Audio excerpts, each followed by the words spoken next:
चंडिकाएं। आप सभी को शारदीय नवरात्रि की हार्दिक शुभकामनाएं। माता रानी की कृपा आप पर और आपके परिवारजनों पर सदा बनी रहे। आज नवरात्रि के दूसरे दिन रसपान कीजिए श्री दुर्गा सप्तशती पाठ में अध्याय 2 और अध्याय 3 का। अध्याय 2 में देवताओं के तेज से देवी का प्रादुर्भाव और महिषासुर की सेना का वध का वर्णन किया गया है। आरंभ करते हैं। ऋषि कहते हैं, पूर्व काल में देवताओं और असुरों में पूरे 100 वर्ष तक घोर संग्राम युद्ध हुआ था। उसमें असुरों का स्वामी महिषासुर था और देवताओं के नायक थे इंद्र। उस युद्ध में देवताओं की सेना महाबली असुरों से परास्त हो गई। संपूर्ण देवताओं को जीतकर महिषासुर इंद्र बन बैठा। तब पराजित देवता प्रजापति ब्रह्मा जी को आगे करके उस स्थान पर गए जहां भगवान शंकर और विष्णु विराजमान थे। देवताओं ने महिषासुर के पराक्रम तथा अपनी पराजय का यथावत वृतांत उन दोनों देवेश्वरों को विस्तार पूर्वक से कह सुनाया। वे बोले, हे भगवान, महिषासुर सूर्य, इंद्र, अग्नि, वायु, चंद्रमा, यम, वरुण तथा अन्य देवताओं के सभी अधिकारों को छीनकर स्वयं ही सबका अधिष्ठाता बना बैठा है। उस दुरात्मा महिषासुर ने समस्त देवताओं को स्वर्ग से निकाल दिया है। अब वे मनुष्यों की भांति पृथ्वी पर विचरते हैं। दैत्यों की यह सारी करतूत हमने आप लोगों से कह सुनाई। अब हम आपकी ही शरण में आए हैं, उसके वध का कोई उपाय सोचिए। इस प्रकार देवताओं के वचन को सुनकर भगवान विष्णु और शिव ने दैत्यों पर बड़ा क्रोध किया। उनकी भौहें तन गईं और मुंह टेढ़ा हो गया।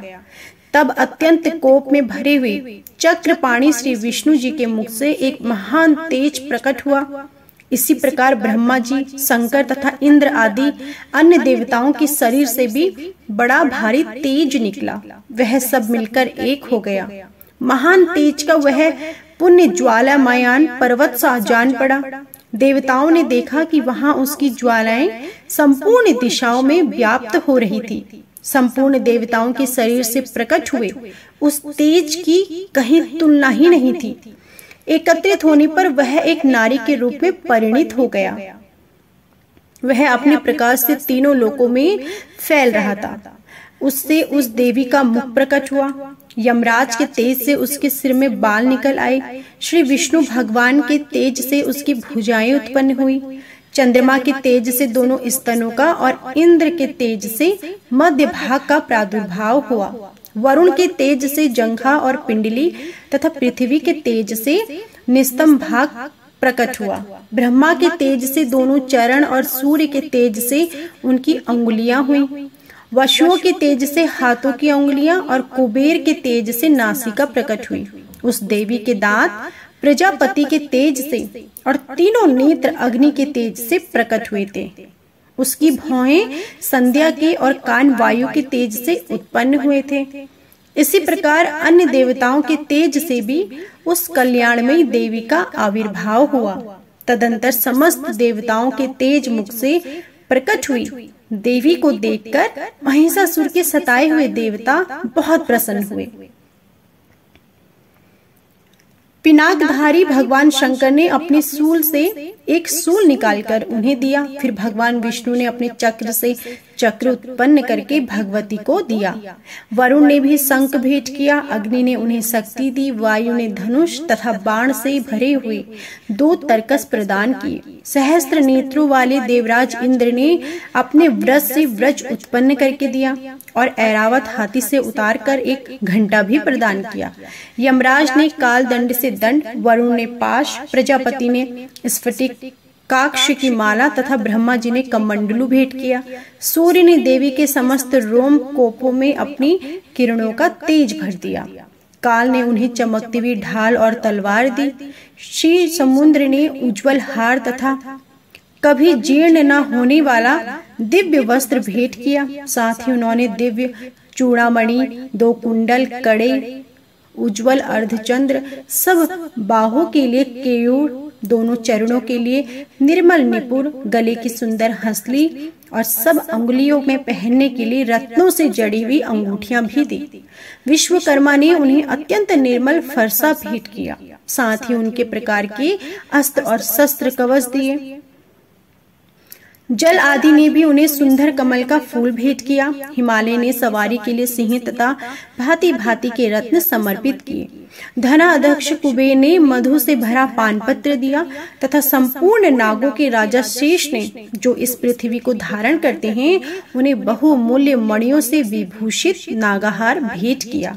और इसी प्रकार अन्य देवताओं ने भी आभूषण और अस्त्र शस्त्र देकर देवी का सम्मान किया। तत्पश्चात उन्होंने बारंबार अट्टहास पूर्वक उच्च स्वर से गर्जना की। उनके भयंकर नाद से संपूर्ण आकाश गूंज उठा। देवी का यह अत्यंत उच्च स्वर से किया हुआ सिंहनाद कहीं समा न सका। आकाश उसके सामने लघु प्रतीत होने लगा। उससे बड़े जोर की प्रतिध्वनि निकली, जिससे संपूर्ण विश्व में हलचल सी मच गई और समुद्र कांप उठे। पृथ्वी डोलने लगी, समस्त पर्वत गिरने लगे। उसी समय देवताओं ने अत्यंत प्रसन्नता के साथ सिंहवाणी भवानी से कहा, हे देवी, तुम्हारी जय हो। साथ ही महर्षियों ने भक्ति भाव से विनम्र होकर उनका स्तवन किया। संपूर्ण त्रिलोकी को शोकग्रस्त देख दैत्यगण अपनी समस्त सेना को कवच आदि से सुसज्जित कर हाथियों में हथियार लेकर सहसा उठकर खड़े हो गए। उस समय महिषासुर ने बड़े क्रोध में आकर कहा, अरे ये क्या हो रहा है? फिर वह संपूर्ण असुरों से घिरकर उस सिंहनाद की ओर लक्ष्य करके दौड़ा और आगे पहुंचकर उसने देवी को देखा, जो अपनी प्रभा से तीनों लोकों को प्रकाशित कर रही थी। उनके चरणों के भार से पृथ्वी दबी जा रही थी। माथे के मुकुट से आकाश में रेखा सी खिंच गई थी। वे अपने धनुष की ठहार से सातों पातालों को शुद्ध किए देती थी। तदंतर उनके हाथ दैत्यों का युद्ध छिड़ गया। नाना प्रकार के अस्त्र शस्त्रों के प्रहार से संपूर्ण दिशाएं उद्दासित होने लगी।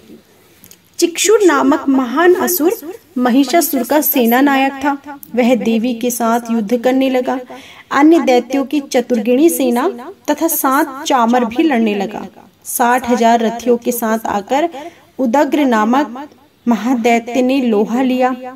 1 करोड़ रथियों को साथ लेकर महानु नामक दैत्य युद्ध करने लगा, जिसके रोए तलवार के समान तीखे थे। 60 लाख रथियों से घिरा हुआ बाष्कल नामक दैत्य भी उस युद्ध भूमि में लड़ने लगा।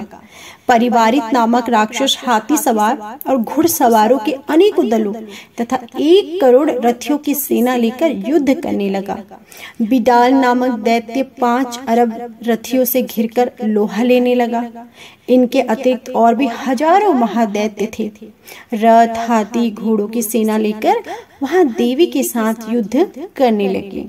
स्वयं महिषासुर उस रणभूमि में कोटि कोटि सहस्त्र रथ, हाथी और घोड़ों की सेना से घिरा हुआ खड़ा था। वे दैत्य देवी के साथ तोमर, भिंदीपाल, शक्ति, मूषल, खड़ग, परशु आदि अस्त्र शस्त्रों का प्रहार करते हुए युद्ध कर रहे थे।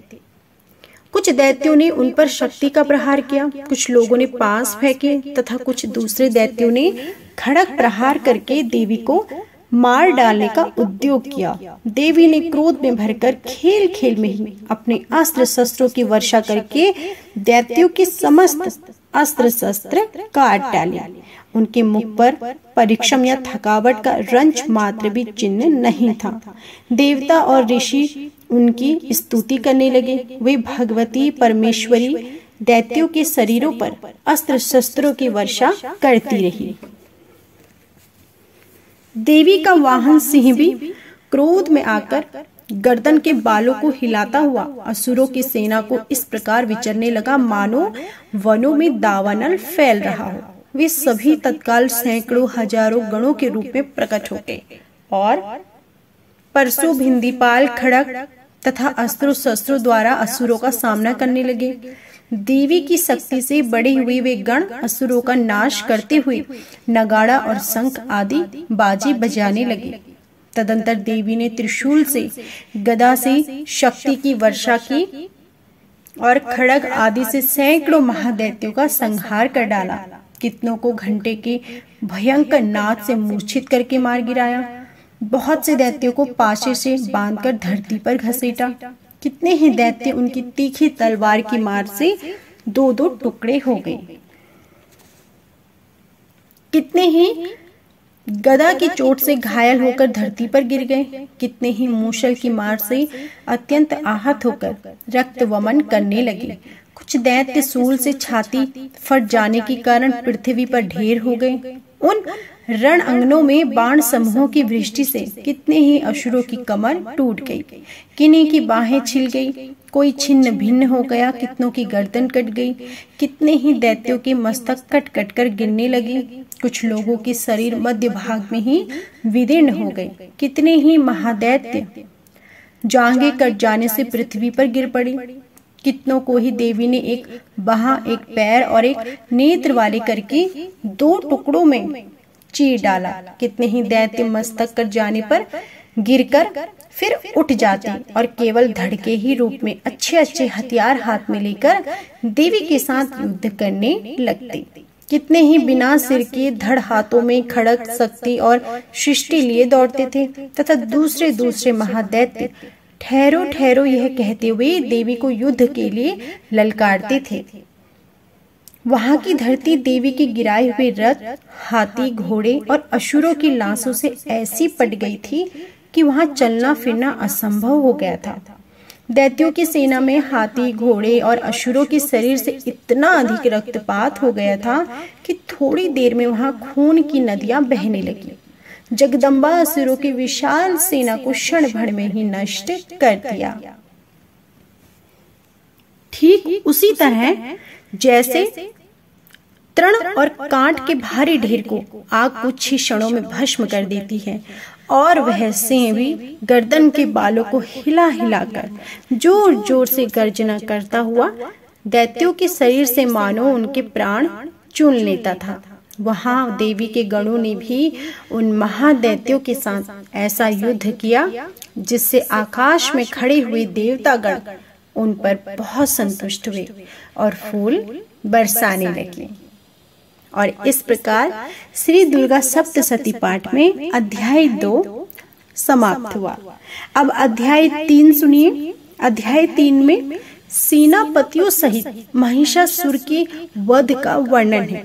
ऋषि कहते हैं, दैत्यों की सेना को इस प्रकार तहस नहस होती देख महादैत्य सेनापति चिक्षुर क्रोध में भरकर अंबिका देवी से युद्ध करने के लिए आगे बढ़ा। वह असुर रणभूमि में देवी के ऊपर इस प्रकार बाणों की वर्षा करने लगा जैसे बादल मेरुगिरी के शिखर पर पानी की धारा बरसा रहा हो। तब देवी ने अपने बाणों से उसके बाण समूह को अनायास ही काटकर उसके घोड़ों और सारथियों को भी मार डाला। साथ ही उसके धनुष तथा अत्यंत ऊंची ध्वजा को भी तत्काल काट गिराया। धनुष कट जाने पर उसके अंगों को अपने बाणों से भींद डाला। धनुष, रथ, घोड़े और सारथी के नष्ट हो जाने पर वह असुर ढाल और तलवार लेकर देवी की ओर बढ़ा। उसने तीखी धार वाली तलवार से सिंह के मस्तक पर चोट करके देवी भी बाईं भुजा में प्रहार किया।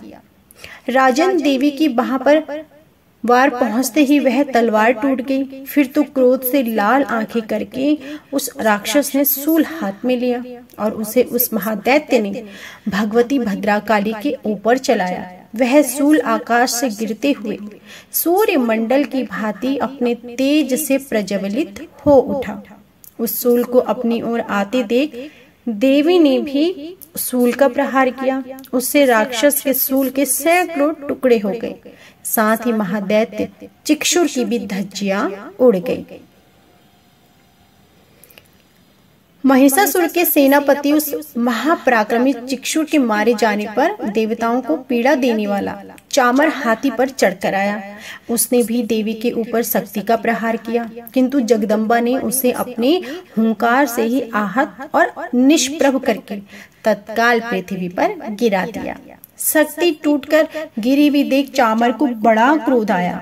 अब उसने सूल उठाया, किंतु देवी ने भी उसे अपने बाणों द्वारा काट डाला। इतने में ही देवी का सिंह उछलकर हाथी के मस्तक पर चढ़ गया और उस दैत्य के साथ खूब जोर लगाकर बाहु युद्ध करने लगा। वे दोनों लड़ते लड़ते हाथी से पृथ्वी पर आ गए और अत्यंत क्रोध में भरकर एक दूसरे पर बड़े भयंकर प्रहार करने लगे। तदंतर सिंह बड़े वेग से आकाश की ओर उछला और उधर से गिरते समय उसने अपने पंजों की मार से चामर का सिर धड़ से अलग कर दिया और इसी प्रकार उदग्र भी शिला और वृक्ष आदि की मार खाकर रणभूमि में देवी के हाथ से मारा गया। क्रोध में भरी हुई देवी ने गदा की चोट से उद्धत का कचूमर निकाल डाला, भिंदीपाल से वाशकल को तथा बाणों से ताम्र और अंधक को मौत के घाट उतार दिया। 3 नेत्रों वाली परमेश्वरी त्रिशूल से उग्राशय, उग्रवीर तथा महाहनु नामक दैत्यों को मार डाला। तलवार की चोट से विडाल के मस्तक को धड़ से काट गिराया। इस प्रकार अपनी सेना का संहार होता देख महिषासुर ने भैंसे का रूप धारण करके देवी के गणों को त्रास देना आरंभ किया। किन्हीं 2 थूतन से मार गिराया, किन्हीं को ऊपर खुरों का प्रहार करके, किन्हीं को पूंछ से चोट पहुंचाकर, कुछ को सींगों से विदीर्ण करके, कुछ गणों को वेग से, किन्हीं को सिंह से और कुछ को चक्कर देकर, कितनों को निश्वास वायु के झोंकों से धराशाही कर दिया। इस प्रकार गणों की सेना को गिराकर वह असुर महादेवी सिंह को मारने के लिए झपटा। इससे जगदम्बा को बड़ा क्रोध आया। उधर महापराक्रमी महिषासुर भी क्रोध में भरकर धरती को खुरों से खोदने लगा तथा अपने सींगों से ऊंचे ऊंचे पर्वतों को उठाकर फेंकने और गर्जने लगा। उसके वेग से चक्कर देने के कारण पृथ्वी शुद्ध होकर फटकने लगी। उसके श्वास की प्रचंड वायु के वेग से उड़े हुए सैकड़ों पर्वत आकाश से गिरने लगे और इस प्रकार क्रोध में भरे हुए उस महादैत्य को अपनी ओर आते देख चंडिका ने उसका वध करने के लिए महान क्रोध किया। उस महासंग्राम में बन जाने पर उसने भैंसे का रूप त्याग दिया और तत्काल सिंह के रूप में प्रकट हो गया। उस अवस्था में जगदम्बा ज्यों ही उसका मस्तक काटने के लिए गई, वह त्यों ही खड्गधारी पुरुष के रूप में दिखाई देने लगा। तभी देवी ने तुरंत ही बाणों की वर्षा करके ढाल और तलवार के साथ उस पुरुष को ही बांध डाला। इतने में वह महान गजराज के रूप में परिणित हो गया तथा अपनी सूंड से देवी के विशाल सींग को खींचने और गर्जने लगा। खींचते समय देवी ने तलवार से उसकी सूंड काट डाली। तब उस महादैत्य ने पुनः भैंसे का शरीर धारण कर लिया और पहले की भांति चराचर प्राणियों सहित तीनों लोगों को व्याकुल करने लगा। तब क्रोध में भरी हुई जगदम्बा चंडिका बारंबार उत्तम मधु का पान करके लाल आंखें करके हंसने लगी। उधर वह बाल और बल पराक्रम के मत से उन्मत्त हुआ राक्षस गर्जने लगा और अपने सींगों से चंडी के ऊपर पर्वतों को फेंकने लगा। उस समय देवी अपने बाणों के समूह से उसके फेंके हुए पर्वतों को चूर्ण करते हुए बोली। बोलते समय उनका मुख मधु के मत से लाल हो रहा था और वाणी लड़खड़ा रही थी। देवी ने कहा, ओ मूढ़, मैं अब तक मधु पीती हूँ, तब तक तू क्षण भर के लिए खूब गर्ज ले। मेरे हाथ से यहीं तेरी मृत्यु हो जाने पर अब शीघ्र ही देवता भी गर्जना लगेंगे। ऋषि कहते हैं, यों कहकर देवी उछली और उस महादैत्य के ऊपर चढ़ गई। फिर अपने पैर से उसे दबाकर उन्होंने सूल से उसके कंठ में आघात किया। उनके पैर से दबा होने पर भी महिषासुर अपने मुख से दूसरे रूप में बाहर होने लगा। अभी आधे शरीर से वह बाहर निकलने पाया था कि देवी ने अपने प्रभाव से उसे रोक दिया। आधा निकला होने पर भी वह महादैत्य देवी से युद्ध करने लगा। तब देवी ने बहुत बड़ी तलवार से उसका मस्तक काट गिराया। फिर तो हाहाकार करती हुई दैत्यों की भारी सेना भाग गई तथा संपूर्ण देवता अत्यंत प्रसन्न हो गए। देवताओं ने दिव्य महर्षियों के साथ दुर्गा देवी का स्तवन किया। गंधर्वराज गाने लगे तथा अप्सराएं नृत्य करने लगी। और इसी के साथ श्री दुर्गा सप्तशती पाठ में अध्याय 3 समाप्त हुआ। तो यह थी हमारी संपूर्ण कथा। इससे आगे का अध्याय आप अगले वीडियो में जरूर सुनिएगा। आज का अध्याय पसंद आया हो तो प्लीज वीडियो को लाइक जरूर कीजिएगा। कमेंट बॉक्स में जय माता दी जरूर लिखिएगा। जय माता दी।